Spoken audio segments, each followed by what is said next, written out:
자, 어제 김정은이 저 천하의 못된 놈이 한국을 완전히 붕괴시켜 버리겠다. 그래서 자신들이 핵과 재래식을 갖다가 병합해서 병진으로 한국을 공격해서 붕괴될 수 있다라는 협박을 했습니다. 한국은 영원한 적이다. 동족의 범위에서 영원히 배제될 것이다. 한국 완전 붕괴 가능성을 배제할 수 없다며 노골적인 선제 핵공격 위협까지 하고 한국 현 정권이 겉으로 표방하는 기만적인 유화적 태도는 이것은 졸작이고 기만극이다. 그래서 한국은 동족이라고 생각하지 않는다.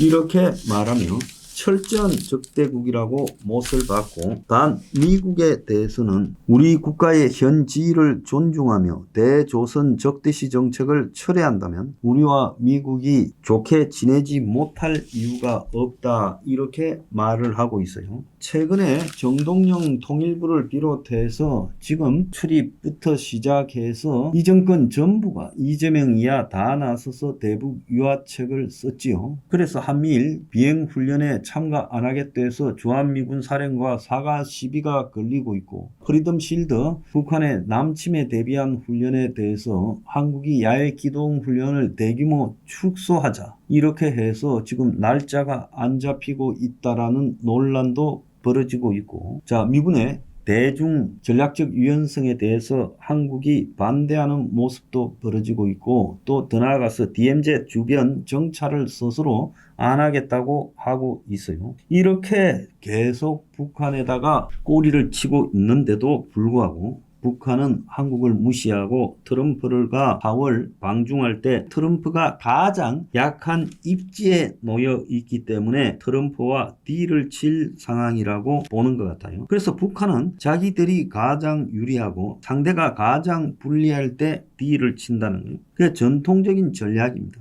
그래서 북한이 봤을 때는 이번에 트럼프가 북한의 핵 보유를 인정하게 되면 협상을 하겠다라는 이야기를 사실상 한 것으로 보여요. 그래서 매우 우려스러운 상황에 놓여 있다. 이렇게 볼 수 있겠습니다. 그런데 이런 상황임에도 별로 이 대한민국에는 감흥이 없어요. 자, 어제 이 각자 도생의 세계와 지정학이라는 책을 몇 년 전에 내어서 화제가 됐던 피터 자이안이 인터뷰를 한 내용이 조선일보에 나왔습니다. 옛날에 미국은 돌아오지 않는다. 한국 각자 도생의 세상 서둘러 준비하라. 한미관계 안보 따로 기술 따로 변할 거다. 한국은 이제 미국과 관계에서 새로 생각해야 된다. 주한미군은 미국의 이익에 이제 부합되지 않는다. 이렇게 말을 했습니다. 전체적으로 보면 한국을 포함한 동아시아 주둔 미군 축소는 불가피하다. 지금 미국이 해외 주둔하려고 하는 병력은 10만 명 정도인데 그 중에 3분의 1이 한국에 있고 또 일본에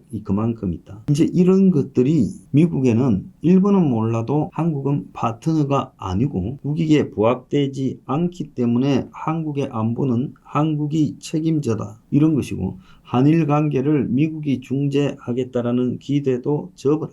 그래서 한국은 이제 각자 알아서 스스로 살아가려고 노력을 해야 된다. 그래서 미국이 한국과 일본 사이를 중재해서 잘해보라 할 이유가 없다. 이번에 한미일 훈련조차도 한국이 거부했잖아요. 그래서 이 모든 비용은 한국이 부담해야 될 거다. 이렇게 이야기를 하고 있어요. 어제 이란하고의 핵 협상이 스위스에서 있었지요. 그 회담이 종료가 되었습니다. 자, 중재한 오만 외무장관은 진전이 있었다고 했지만은 미국은 핵을 포기하라 이란이. 그래서 농축 같은 소리 하지도 마라. 미사일도 다 폐기하라 이렇게 말을 하고 이란은 일시 동결이나 농축에 아니면 농축 비율을 낮추는 걸 허용해달라. 이렇게 말을 하고 있는데 사실상으로 중재자의 얼버무림에도 불구하고 협상이 결렬됐다라고 봐야 되겠죠.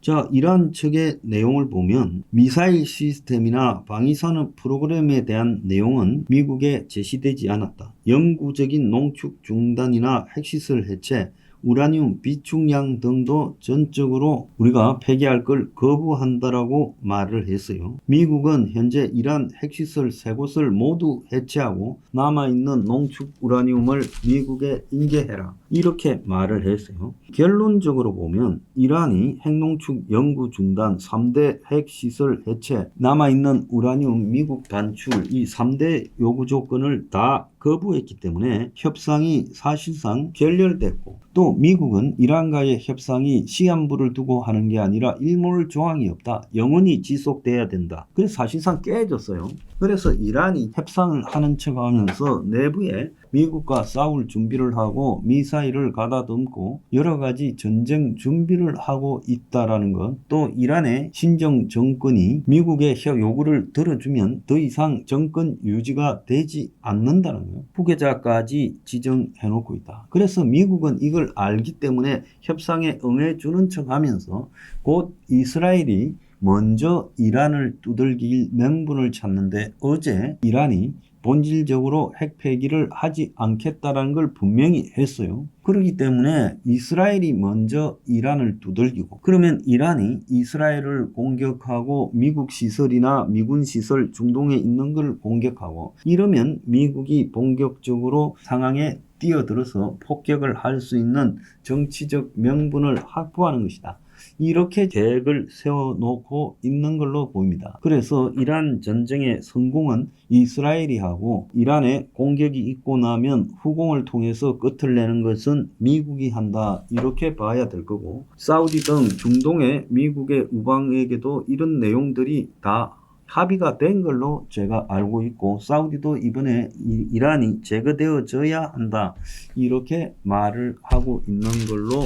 듣고 있습니다. 이란 전쟁은 좀 시간 문제다. 그 다음에 어제 희한한 일이 하나 있었고요. 미국 사람들이 탄 고속정이 쿠바 영해 근처에서 공격을 받아서 10명 중에 4명이 쿠바군에 의해서 죽고 6명이 지금 잡혀갔고, 또 쿠바 내에서 이들 안내할 사람도 잡혔다, 이래 했는데, 여기에 탄 사람들은 미국 국적을 가진 쿠바인이라고 했는데, 그 안에서 쿠바 측 주장으로는 무기 등도 나왔고, 이게 일반 사람의 배로는 잘 쓰지 않는 고속정이었다는 거예요. 그런데 쿠바가 무슨 마약하는데도, 마약 포굴도 아닌데 쿠바에 그런 배가 갈 이유가 없기 때문에 마약 관련 카르텔도 아니에요. 결국은 보면 뭔가 미국 정보기관과 관계 있는 쿠바의 미국 내 반쿠바 조직이 작전을 하다가 쿠바군이 공격해서 죽은 것이 아니냐, 이것도 지금 심각하게 돌아가고 있어요. 미국이 쿠바 정권을 제거하겠다고 마음먹는 속에서 베네수엘라도 제거했는데 쿠바 제거하는 것은 더 쉽다고 보고 압박을 하게 될 거라고 보고 있습니다. 그래서 미국 쿠바 사이도 저게 쉽지 않다. 죽은 그 미국인이라는 사람들이 예사 미국인이 아니다는 거죠. 자, 지금 러시아하고 우크라이나 전쟁이 이제 24일로 4년이 지났는데 지금 사상자 비율이 2.5대 1 정도가 되고 있어요.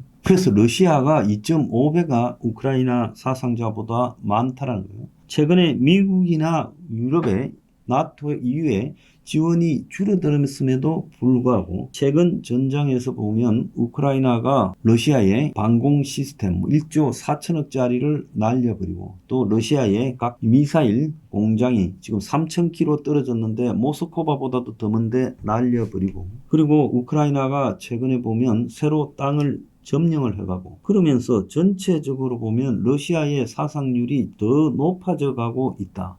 최근에는 한 1대4까지 가고 있다라는 이야기도 나오고 있어요. 그래서 우크라이나가 4년 동안에 러시아 상대로 전쟁을 하는 동안에 러시아의 어떤 무기 체계를 가지고 대응해야 되겠는가, 이 틀을 완전히 잡아서 드론, 그리고 또 드론을 연결하는 통신망, 이런 부분을 집중적으로 연구하고 또 자체 미사일 체계를 개발해 가지고 러시아의 미사일 공장 등을 파괴하고 스타링크를 끊게 해서 러시아군을 고립시키는 등 오히려 우크라이나의 상황이 조금 좋아지는 부분이 보이고 있어요. 그런데 이 이면에 보면 전쟁 4년간 전시 경제로 바꿔서 제재를 받으면서도 버티던 러시아가 최근에 성장률이 1% 이렇게 떨어지면서 전쟁 특수에 의해서 소비가 늘어나던 것이 이제 돈 나올 데가 없다 보니까 방산산업도 한계에 오고 전사자가 너무 많이 생기다 보니까 더 이상 러시아의 변방에서 끌어와서 러시아의 주류 백인들 상트페테르부르크나 모스크바 같은 데서는 전쟁을 잘 못 느끼던 부분들이 이제 점점 무너져 가고 있다는 거예요. 그래서 러시아가 경제적으로 지금 붕괴되어 가고 있고 푸틴이 연례 기자회견에서 직접 고충을 해소하고 세금을 더 걸어야 된다라고 하지만은 고금리 기조가 이어지고 인플레가 심화되고 소비 지표가 악화되면서 러시아 국민들의 전쟁 고통이